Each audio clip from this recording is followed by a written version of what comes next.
너희 중에 병든 자가 있느냐라는 제목으로 오늘 야고보서 5장 말씀 함께 나누겠습니다. 아파 본 적 있으십니까? 우리는 인생을 살아가면서 작은 감기에서부터 큰 중병에 이르기까지 인생으로서 질병의 고통을 겪게 됩니다. 불완전한 세상, 죄로 타락한 인류에게 노화, 너무나 당연스러운 현상이지요. 또 그 가운데 시시때때로 찾아오는 크고 작은 질병들, 그 누구도 피할 수 없는 현실입니다.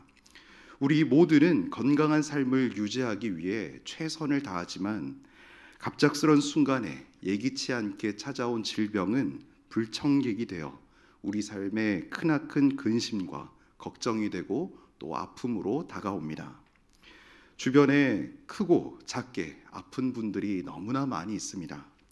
어떤 이는 질병으로 인한 고통의 시간을 지나면서 하나님의 은혜로 기적적인 치유를 경험하기도 합니다.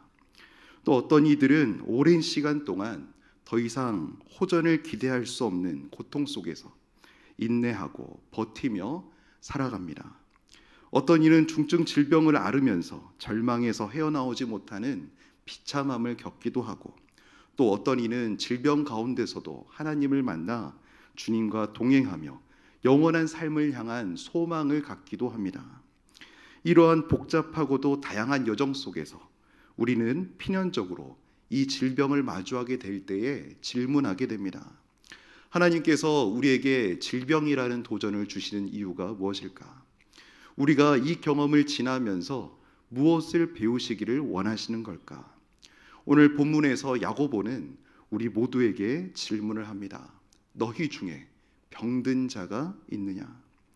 이 도전적인 질문 가운데 우리의 모든 궁금증이 다 풀리지는 않겠지만 허락된 범위 내에서 하나님의 뜻을 발견하며 믿음으로 응답하시는 저녁 되기 원합니다.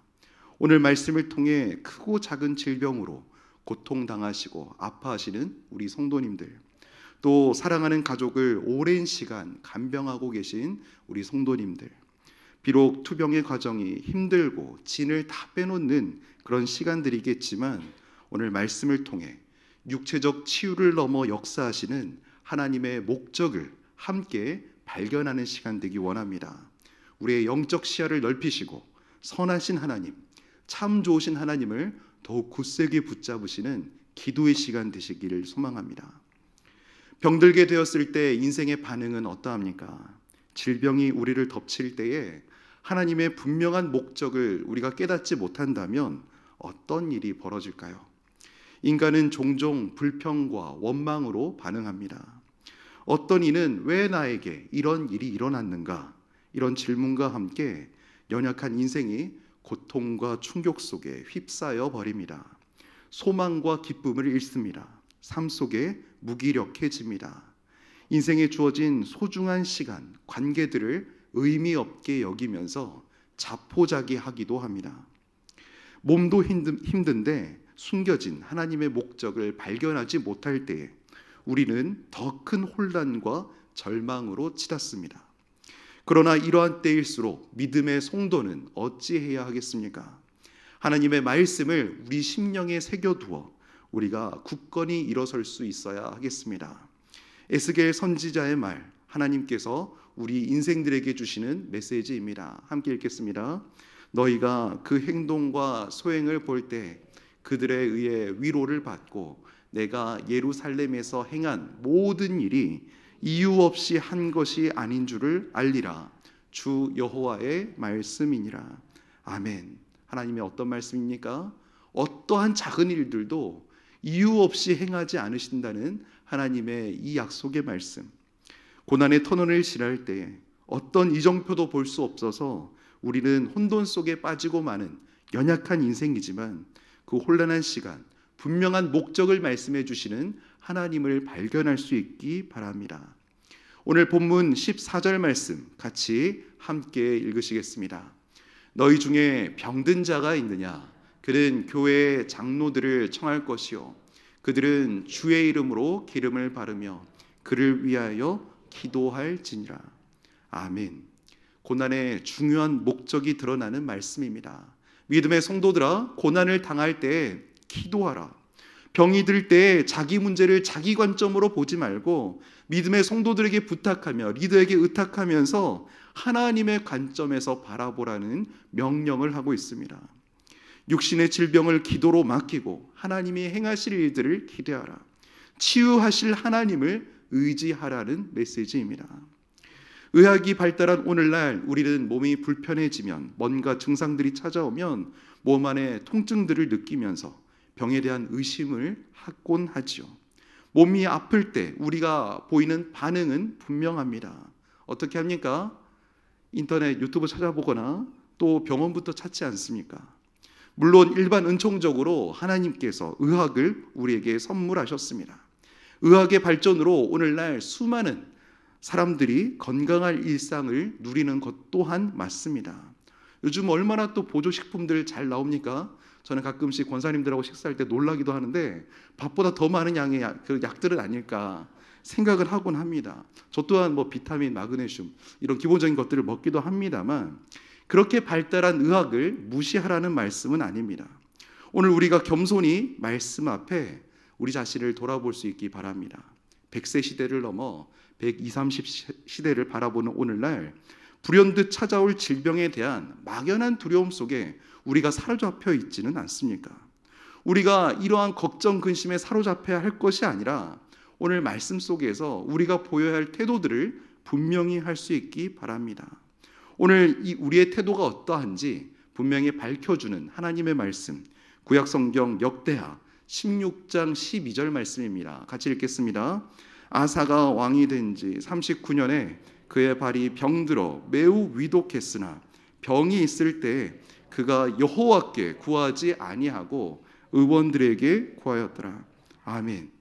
질병의 원인들이 다양하게 있지만 질병에 대한 첫 번째 반응, 우리가 진짜 치료자 되시는 하나님을 놓치지 않기를 바랍니다. 작은 감기 앞에서도 우리가 그 감기를 치유하시는 분, 약 먹고 쉬면 낫는 게 아니라 이 순간을 통해 하나님이 어떤 메시지를 주기 원하시고 이것을 누가 낫게 하시는가, 그 주체자가 누구인지를 우리가 분명히 볼 수 있어야 하겠습니다. 고난, 병을 주시는 분명한 첫 번째 목적이 무엇이겠습니까? 바로 하나님을 바라보게 하심입니다. 병의 치료자가 누구시라고요? 우리 하나님이십니다. 예수님은 이 땅에 오셔서 세 가지 사역을 주로 담당하셨습니다. 가르치셨고요, 천국 복음을 전파하셨고요, 그리고 무엇 하셨습니까? 연약한 환자들, 정신적으로, 육체적으로, 정서적으로 치료가 필요한 그 약자들을, 환우들을 고치셨습니다. 수많은 에피소드들이 있지만 오늘 요한복음 9장을 조금 주목해서 보려 합니다. 예수님께서 나면서부터 맹인된 사람을 치유하실 때 제자들은 병의 이유를 묻지요. 그때 예수님 무엇이라 말씀하셨습니까? 요한복음 9장 3절 말씀 같이 읽겠습니다. 예수께서 대답하시되 이 사람이나 그 부모의 죄로 인한 것이 아니라 그에게서 하나님이 하시는 일을 나타내고자 하심이라. 아멘. 예수님이 침과 진흙을 어겨서 이렇게 바르셨죠. 예수님의 말씀에 따라 순종해서 그렇게 실로암 못에 다녀왔는데 흙에 침에 치료 성분이 있어서 나았겠습니까? 아니면 예수님의 말씀에 순종하여 실로암 못에 다녀온 그 순종함을 통해서 치유하셨겠습니까?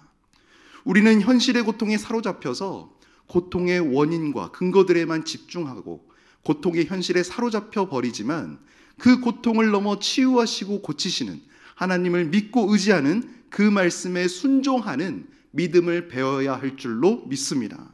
이사야 30장 26절 말씀입니다. 믿음으로 주님을 바라보고 치유의 주체자 되시는 하나님을 바라볼 때 어떤 일이 일어납니까? 같이 읽습니다. 여호와께서 자기 백성의 상처를 싸매시며 그들의 맞은 자리를 고치시는 날에는 달빛은 햇빛 같겠고 햇빛은 7배가 되어 7날의 빛과 같으리라. 아멘. 출애굽기 15장 26절 말씀입니다. 같이 읽습니다. 내 계명에 귀를 기울이며 내 모든 규례를 지키면 내가 애굽 사람에게 내린 모든 질병 중 하나라도 너희에게 내리지 아니하리니 나는 너희를 치료하는 여호와임이라. 아멘. 크고 작은 몸의 현상들을 보실 때마다 바로 병원 찾지 마시고 약 의지하지 마시고 우리가 작게나마 마음을 모아 하나님께 의존하고 의지하는 기회로 삼으시는 믿음의 성도 되시기를 축복합니다. 고난과 질병을 주시는 그 목적이 무엇이겠습니까? 둘째입니다. 하나님을 찬양하고 더욱 신뢰하는 기회로 삼으십니다. 아프기 전에는 절대 모르지만 아프고 나면 건강한 몸을 가지고 일상을 누릴 수 있었다는 것이 얼마나 감사한지 모릅니다. 이런 측면에서 질병은 단순히 고난을 넘어서서 우리를 하나님께 더 가까이 나아가게 만드는 소중한 기회가 될 수 있습니다. 질병으로 인한 고통 가운데 우리는 그 기회를 탄식하며 고통 안에 머무는 순간이 아니라 하나님을 찬양할 수 있는 기회로 바꿀 수 있습니다. 힘든 시간 속에 하나님을 찬양하며 신뢰할 때 그것은 단순히 우리의 믿음을 드러내는 모습일 뿐 아니라 하나님께 영광을 돌리는 행위가 될 것입니다. 예수님께서 나면서부터 맹인된 한 사람을 왜 치유하셨다고요? 하나님 영광 받으시기 위해서. 질병은 하나님의 영광을 드높이는 기회가 될 수 있습니다. 사실 고통 가운데 있다면 크고 작든 지금 많은 질병들을 안고 계시죠. 고통 가운데 하나님을 찬양하는 것 어찌 쉬운 일이겠습니까? 하지만 믿음의 선진들이 보여줬던 믿음의 태도들을 우리가 기억할 수 있기 바랍니다. 욥은 자신에게 모든 고난에도 불구하고 하나님을 원망하지 않고 오히려 하나님을 찬양했지요. 그의 고백, 욥 1장 21절의 고백입니다. 주신 자도 여호와시요 거두신 자도 여호와시니 여호와의 이름이 찬송을 받으실지니이다. 아멘. 단순한 입술의 고백을 넘어 그의 삶 전반에 걸쳐 드러난 믿음의 모습이었습니다. 시편 기자가 시편 86편 7절에서 말합니다. 환난 날에 내가 주께 부르짖으리니 주께서 응답하시리이다. 아멘. 고난 가운데서도 하나님의 응답을 기대하며 찬양합니다. 이러한 믿음, 결단코 쉬운 일은 아니겠지만 우리의 상황을 초월하여 하나님께 집중하게 합니다. 우리의 육체적인 연약함이 도드라질수록 우리는 하나님의 능력을 더욱 선명하게 경험하게 됩니다. 일상을 누리고 계실 때, 아프실 때 이 고백들이 넘쳐나시는 성도 되시길 바랍니다. 아프고 나서야 후회하지 말고 아플 때에 비참함에 머물지 말며 건강한 일상을 누리실 때에 더 많은 찬양과 감사의 고백으로 주님을 향한 마음들을 깊이 채워가시기를 간절히 축복합니다. 고난, 질병이 주는 중요한 목적 세 번째입니다. 어떤 기회를 줄까요? 새로운 시각으로 삶의 열정을 갖게 하십니다. 고린도후서 12장 7절 바울의 고백입니다. 눈으로 보실 때 제가 읽어드립니다. 여러 계시를 받은 것이 지극히 크므로 너무 자만하지 않게 하시려고 내 육체의 가시 곧 사탄의 사자를 주셨으니 이는 나를 쳐서 너무 자만하지 않게 하려 하심이라. 아멘. 사도 바울이 자기 안에 있는 육체적인 고통, 그것을 무엇이라 말하고 있습니까? 육체의 가시로 표현합니다. 육체적 질병이지요.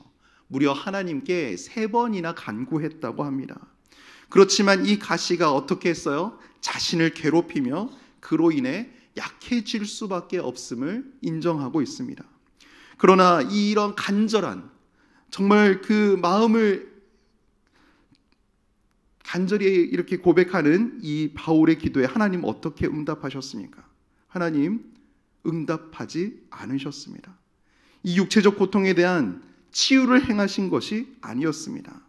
안 믿는 사람들이 보면 야 네가 믿는 하나님 그렇게 간절히 오랜 시간 그 고통 중에서 그렇게 기도하는데 안 들어주시느냐 말할 수 있는데 바울의 답변이 가관입니다. 9절 말씀 어떻게 고백하지요? 내 은혜가 내게 족하다. 이는 내 능력이 약한 데서 온전하여 짐이니라. 이런 고백을 합니다.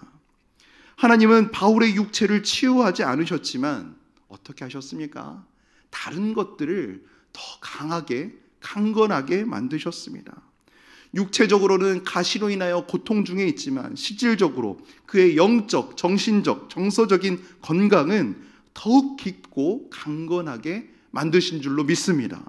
바울이 어떤 일들을 다 감당하면서 신약 역사에 어떤 일들을 펼쳤는지 다 나누지 않겠습니다. 원했던, 그렇게 간절히 기도했던 육체적 치유에 대한 응답은 받지 못했으나 바울은 자신의 연약함 속에서 하나님의 능력을 그 누구보다 깊이 경험하고 더 강하고 영향력 있게 하시는 하나님의 영원한 목적 가운데 누구보다 아름답고 귀하게 쓰임 받았습니다. 바울은 이러한 경험을 통해 고난을 새로운 시각으로 바라보게 되었습니다. 뭐라고 말합니까? 고린도후서 12장 10절 말씀입니다. 내가 약할 그때에 강함이라. 내가 약할 그때에 어찌 된다고요? 하나님이 나의 강함이 되주신다. 내가 그 약할 그때에 하나님이 나의 강함 되어 주십니다. 자신의 연약함이 오히려 하나님의 능력을 드러내는 그런 도구가 되었음을 인정하고 있습니다. 그의 육체의 가시 호전되지 않았습니다. 나아지지 않았습니다. 계속 그대로 머물러 있는 그 질병, 그 고통, 그 상황, 그 현실, 그 골칫덩어리, 문제투성이, 비참함과 저주거리로 남겨두지 않고 하나님의 은혜와 능력을 경험하는 통로로 완전히 전환시켜 버렸습니다. 바울만 가능한 이야기입니까? 아닙니다. 믿음의 성도로 부르신 우리 모두를 향하고 있는 주님의 부르심입니다. 우리는 이 이야기를 통하여서 고난 속에서도 하나님의 계획을 신뢰하고 하나님의 영광을 바라볼 수 있는 그 믿음을 배워야 합니다. 바울의 사례는 우리의 삶에서도 고난과 연약함을 통해 하나님께서 이루실 더 큰 계획과 더 위대한 목적이 있음을 우리로 하여금 알게 하시고 그것들을 바라보게 하시며 기대하고 격려하십니다. 믿음의 성도들은 세상의 사람들이 이해하지 못하는 한 가지 시선이 있습니다. 그것이 무엇입니까? 바로 질병의 끝에 있는 것, 죽음입니다. 질병의 끝이 무엇이라고요? 죽음입니다. 현대의학이 그렇게 발달하였어도 정복하지 못한 질병이 얼마나 많습니까?